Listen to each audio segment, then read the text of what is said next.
This is Doom, the board game, published by Fantasy Flight Games, designed by Kevin Wilson, based, of course, on id Software's famous video game, Doom. This is from the early 2000s, so we're looking at early Doom, not the latest Doom game that you're playing right now on your console or PC. You're sitting in a lounge in Sector 5 when it happens. First, the lights flicker for a moment, then the power dies and the red backup lights snap on and begin to hum. Off in the distance, you hear first one scream, and then several more in quick succession. Panicked voices begin cutting in on your radio headset, but are drowned out by a general announcement. Red alert. All UAC personnel be advised. There has been a code red security breach in the Dimensional Gate Research Facility. We are initiating lockdown procedures as described in Section Alpha 42 Foxtrot of the UAC Emergency Manual. All personnel are hereby granted full weapons clearance for purposes of self-defense. All in all, not a good start to your stint in security at the UAC Mars base. You haven't even had a chance to find your room, much less explore, and the scientist who was supposed to give you the guided tour never showed up. Even worse, the lockdown procedure mentioned in the announcement means that the Union Aerospace Corporation is abandoning the Mars base. If you don't make your way to a shuttle base soon, you'll be left behind with little chance of rescue. Unfortunately, the shuttle bays are on the other side of the base, and you have only a vague memory of the maze of corridors and rooms you walked through to get to the lounge. Looks like you're just going to have to hope that whatever's between you and those shuttles isn't too dangerous. Because of the lockdown procedures, certain doors in the base have been sealed. You will need to find the red security clearance key and use it to exit through the red security door.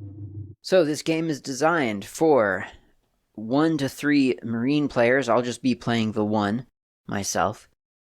And an Invader player who plays all of the demons and enemy forces within the base. I'll be playing that player as well because this is a solo playthrough. Everything that I'm up against is defined in a mission briefing. That includes the map, the map layout with all the mission, the enemy placements, as well as descriptions of various areas of this base. I've just read the mission briefing, so that gets us started in this starting area here. There are 2 closed doors, one up here to the northwest, and one to the, nope, that's northeast, and one to the west. My Marine can do 1 action per turn. And those actions, the 4 actions that he may take are sprint. You can move up to 8 spaces. Unload. You can make 2 attacks. Advance. You can move up to 4 spaces, so half of your movement, but also make 1 attack.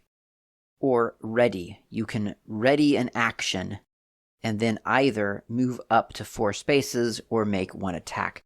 So that's kind of a hybrid mode where you're doing one or the other, and you get to prepare something in Overwatch. Overwatch actions include, or really they're called Marine orders. They include aim, so you can make an aimed shot, you can dodge, you can force a reroll. Guard, you can interrupt an attack. And if you draw the medic card, you can also heal, but you need to draw the medic card for that. Speaking of cards, the Marine starts with a couple of different resources. First of all, he's going to start with 10 wound tokens, because this is the only Marine on the board. The more Marines you have, the fewer resources you start with each Marine to kind of balance it out. But this is just one Marine, so he's get 10 healing or 10 wound tokens, 4 ammo boxes, and 2 armor. He also gets to draw 3 cards from the UAC deck, which I have done. Here they are, and the first one is Scout. When you choose to advance, you may move 8 spaces instead of 4. When you choose to sprint, you may move 12 instead, and receive a dodge order at the end of your turn. The way this is written, I'm not clear on whether the and receive a dodge order at the end of your turn applies only to sprint or to both of these. But I get the feeling, because, I mean, advance includes an action. That's what advancing is. You move and then attack. So I'm assuming that the dodge token at the end of something occurs at the end of sprint, not at the end of advance. I could be wrong, but I feel like including it at the end of advance would be really overloading the advance action. Why would I ever do anything but advance? Next one is special ops. When you use a weapon that rolls a red dice, including your fist, it gains 2 deadly icons. A deadly icon simply means to add 1 damage to your attack roll, or rather to it's your attack and your damage roll per deadly icon. So that's plus 2 damage as long as I score damage. That's a really good card. And then Sniper. When attacking, you may trace line of sight through other figures, both friendly and enemy, and blocking obstacles, but not closed doors. In addition, when you make an aimed attack, you may ignore any dice showing a miss result. Well, that's huge. So let's just start this thing. You'll see how the Invader player goes after the Marine has finished his turn. So first, I think because ammo is an expendable resource, so I'm feeling like I should pick up some ammo and should definitely pick up some weapons. This Marine has no weapons currently. I mean, he's got his fists, but that's it. So I'm going to move him. I think I'll just do a sprint action, which gives me, because of my scout ability, gives me 12 spaces to play with. So 1, 2, 3, 4, 5, 6, 7, 8, 9, 10, 11, 12. Okay. So I've picked up an ammo box and a machine gun. Oh, actually, you know what? Then I'm going to go from here. I'm going to go there and pick up that shotgun as well. So now I've got a shotgun, a machine gun, and a box of ammo, which could be good. That gives me a couple of different choices for my attacks, so I feel good about that. Just like in the video game, you can actually level up in this game a little bit, but really the feel is that to get more powerful, you find better and better weapons. So these are just the basics. They're not bad, but hopefully there will be better things behind this door. Opening a door requires 2 movement. I don't think I have 2 movement left. I think I've used either 11 or 12. So I think this Marine is just going to sit tight right here, waiting patiently at this door. It is not a locked door. I can tell because the iconography on the door doesn't have a lock symbol. So that can be opened, but it will cost action points, as it were, and he doesn't have any left. So now it is the Invader turn. Now, the Invader is the player who controls the enemies. The Invader is seeking to kill the Marine several times. This is the interesting thing about this game. Like the video game, when you die, you respawn. This Marine is going to take a lot of damage throughout this game, and that's okay, that's expected. 6 frags from the Invader, and the Invader wins. If this Marine gets through the red door, then the Marine wins. That's the win in the win condition.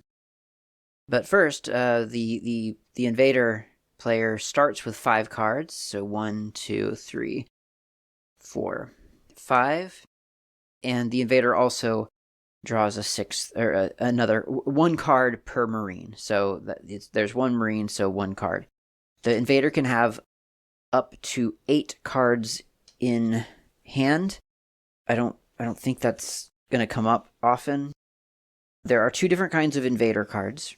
There are events that can be played usually at any moment. Like really, the card tells you when to play it.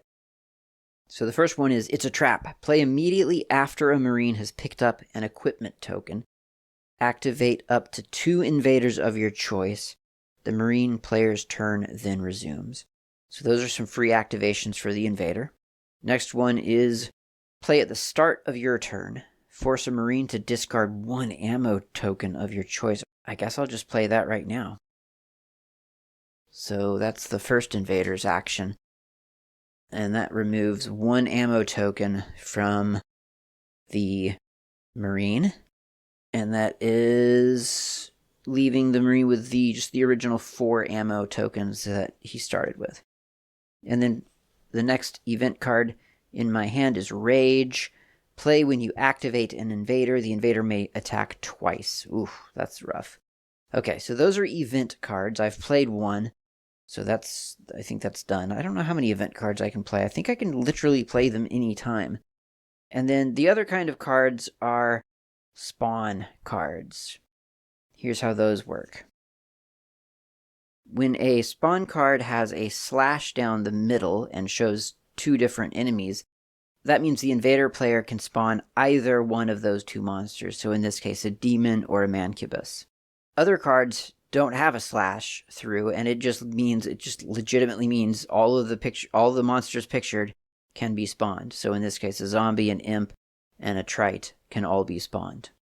And then finally there's just the single monster card. This spawns a mancubus, and that's it. The notation on the bottom of the card, or really the top of the card, is just for scatter, for a weapon that scatters.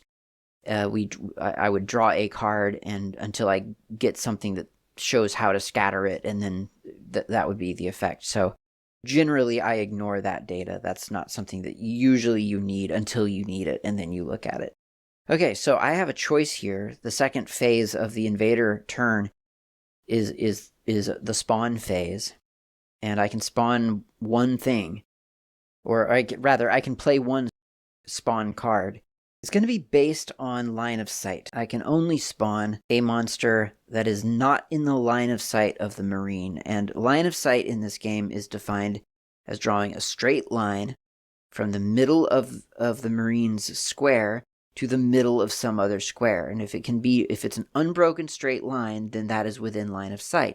If it is broken, either by a corner or an obstacle of some sort, then there's no line of sight, meaning that in this case, these little corners up here are not within line of sight because they require a line to sort of cross outside of the board area. My point is, these are sort of 1 square things that I can kind of guarantee are not line of sight. A very, very large monster, I think it would be harder to argue that it's out of line of sight. So I think I want something rather small. And that's going to be, I think, the zombie, imp, and trite. Because those are all very small creatures. And there's the side benefit of it being a lot of creatures, which is kind of fun if you're into killing Marines. So I'm going to spawn a trite way back here. I'll spawn a imp way up here. And a slow zombie way down there. And then the third and final phase of the invader turn is to activate all of these creatures. They all have their own profiles defined on these action cards. The zombies move 3 spaces, so that's 1, 2, 3. A trite moves 5 spaces. So 1, 2, 3, 4. I guess that's good enough for now. And then the imps move, I think, 4 spaces. 4 spaces for an imp. 1, 2, 3, 4. So the Marine is a little bit lucky because the zombie and the trite are melee only. Meaning that the only thing that can actually attack him right now at range is the imp. And the imp is 1, 2, 3, 4 squares away. Which means that in its attack, it needs to score 4 range points to even land a hit. The imp, according to his profile, rolls a yellow and a blue dice. So I will roll that now. And here's how these dice work. They're loaded with information. So as you can see on the bottom of this yellow dice, there's a 3, and on the bottom of the blue one, there's a 0. That's the range counter. Now that imp is 4 squares away. 1, 2, 3, 4 to land a hit on the Marine. This is only 3, so it's just a flat-out miss. There's no damage.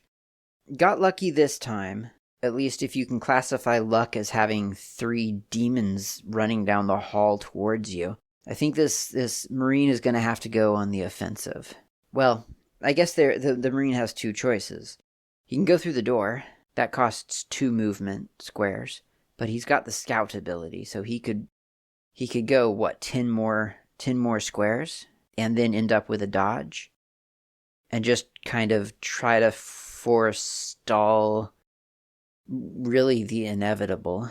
Or he can turn around and fight. Which I feel like it might be smart to turn around and fight, because at least we have some more ammo here. And this is a relatively defensible position compared to the complete unknown behind this door. So yeah, I think I'm going to have him turn and maybe 1, 2, 3, 4. This is an advance action, so he's moving half of his speed. I mean, he can actually move more than that because of the scout ability.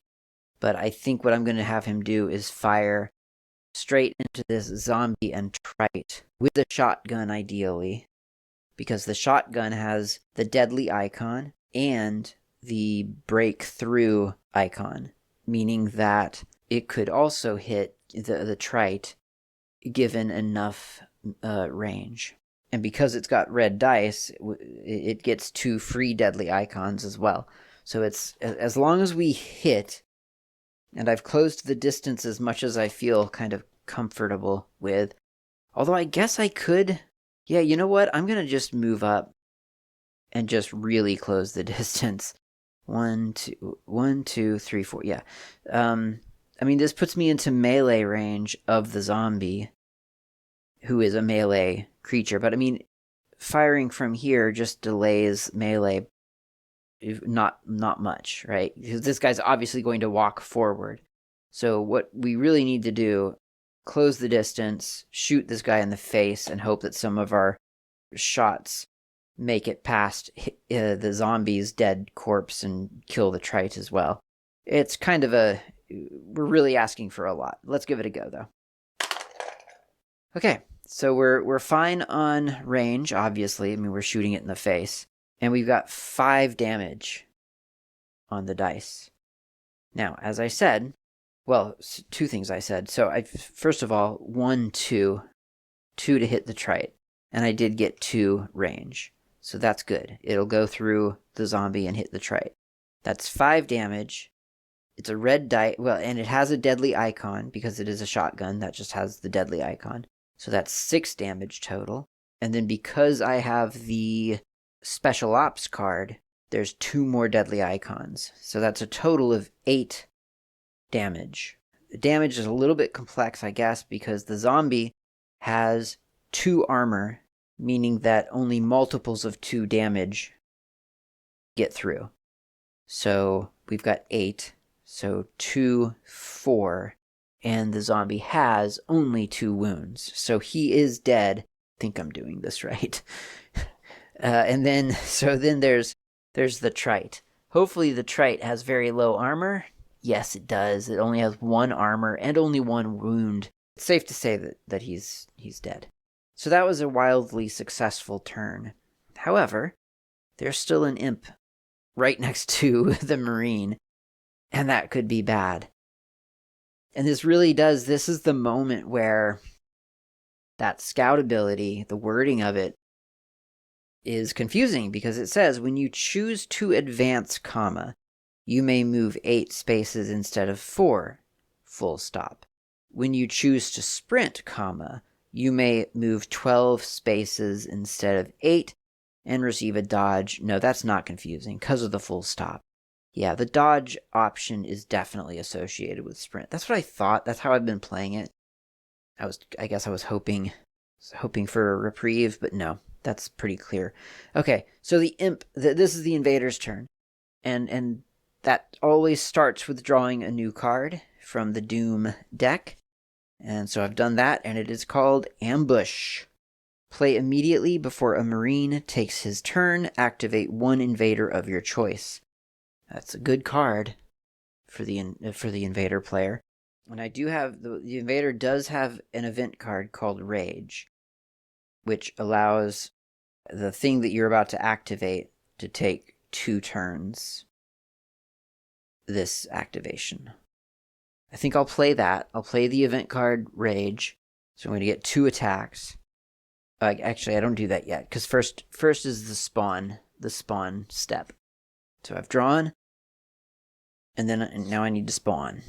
So I can do, in theory, I could spawn either a demon and a mancubus, or a mancubus, or I could spawn a mancubus. So it's really a demon or a mancubus across 2 different cards. But I don't believe there's a space where, because these are very large, those demons are quite large, and they will take up. Yeah, see, he can see. I'll show you how large these things are, just to be very clear. There's a mancubus. So I mean, I think it's pretty hard to argue that that's not within the line of sight of that Marine. Where's a demon, though? I think a demon might actually be sort of small enough to maybe hide away a little bit. Let's see. Oh yeah, that's not. Yeah, okay. So the demon is valid. So we're spawning a demon, discarding that one. And now it is my activation as invader, and so I'm going to play the Rage card, which means that the thing that I'm about to activate, which is the mancubus, no, the imp, gets 2 attacks. So those are just the red and blue dice. Nope. Imp is yellow and blue. Did I attack incorrectly earlier? I might have. Or maybe I didn't attack with the imp yet. I don't know. So here's the blue and yellow. First attack. 3 range. That hits for 3 damage. The Marine has 2 armor rating, so only multiples of 2 can hit him. The Marine has a 2 armor rating, so only sets of 2 damage cause him to lose a wound. There is 1 set of 2 in 3 damage, so he loses 1 wound. But of course the imp isn't finished yet. Here's his second attack. So he rolled 2 for his range, so he hits. And unfortunately for the Marine, 4 damage. There are 2 sets of 2 in 4, so the Marine loses 2 wounds. The Marine is now down to 7 wounds. It's getting precarious, but that is the end of the invader turn. I think I'm going to go 1 more attack here with the Marine. I'm going to attempt to take this imp completely out, then see what the invader does, and then I'll end the video for the day. Alright, so the Marine's going to turn, point his shotgun into the imp's face, and rolls a blue and red dice. Alright, range of 3, so it's definitely a hit. And it looks like there are 4 wounds there. The imp has an armor rating of 2. Of course, I say 4 wounds, but actually there's the deadly icon and then the 2 more deadly icons for special ops, so it's like 7.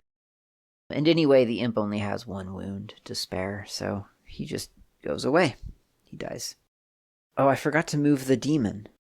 I forgot to move the demon in the previous round. That's a little silly. I think the demon would definitely take the opportunity to move, so I'll retcon that a little bit and just have the demon move 1, 2, 3, 4 spaces. And then can he attack? No, he is a melee-only attacker, so he doesn't get to attack. Okay, back to the Marine. He just took 2 attack. No, he just took 1 attack at the demon. But I did say that he was going to take 2 attacks to the demon. I think you're supposed to declare your orders before you do anything, which I very frequently forget to do. So I'm going to try to keep myself honest. I intended to attack the imp several times because I didn't realize he only had 1 wound. I was very nervous about not bringing him down. That's silly in retrospect, but that was what was in my head. So I'm going to say that that's what happened. I just did an unload action when I probably should have done an advance action, but that's how it goes. Okay, it is the invader's turn, so I'm going to draw a card from the Doom deck, and hopefully it's not a spawn card. It is a spawn card. It summons, or spawns 2 trites, and those guys are really small, easy to do out of range of line of sight. So I think that's the spawn card that I'll play this round is the trites, and I'll bring back 1 trite and another trite, and just kind of hide them away back here in the corners. Of course, they're pretty fast, so I guess now they're going to move. Well, yeah, so this is the activation phase of the invader round, and the trites move 5. 1, 2, 3, 4, 5. 1, 2, 3, 4, 5. Okay. And then the attack. Oh, well, then the demon is going to move, obviously. Move right up to do melee attacking. And now the demon does indeed attack. Demons attack, according to their profile, with a red and 2 blue. And that's a miss.